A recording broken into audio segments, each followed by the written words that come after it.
নমস্কার বন্ধুরা, আমি কিংশুক মজুমদার। আজ প্রখ্যাত সাহিত্যিক শ্রী মতি নন্দীর জন্মদিন। আজ আমি আপনাদের কাছে নিয়ে এসেছি তাঁর লেখা বিখ্যাত উপন্যাস কোনির পাঠপ্রতিক্রিয়া। একজন প্রকৃত শিক্ষক পেলে তার শিক্ষার্থী যে সাফল্যের শীর্ষে উঠতে পারে, এই গল্পটি তার প্রমাণ। অবশ্য শিক্ষার্থীকে হতে হবে বিনয়ী, শিক্ষকের আজ্ঞাবহ, শিক্ষককে যোগ্য সম্মান দিতে হবে, শিক্ষকের উপর ভরসা রাখতে হবে, গুরুকে শ্রদ্ধা হতে হবে শিষ্যের কাছে।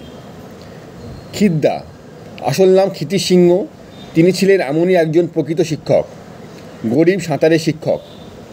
ক্ষিতীশ ও লীলাবতী ছোট্ট সংসার। জুপিটার সুইমিং ক্লাবে কোচের দায়িত্ব থেকে খিদ্দাকে বহিষ্কার করা হয়। তারপর একদিন খিদ্দা বিশেষ করেন কনিকে, কনক চাপা পাল। অ্যাপেলো সুইমিং ক্লাব থেকে খিদ্দা অমানসিক পরিশ্রম করেন কনিকে নিয়ে। কনির মনে জাগিয়ে তোলেন জেতার এক অদম্য ইচ্ছে। অবশেষে কনি বাংলা সাঁতার দলে জায়গা পেল।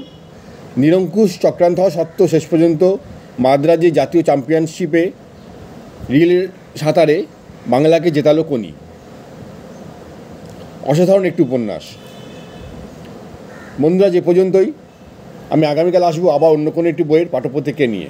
ভালো থাকবেন সবাই। নমস্কার।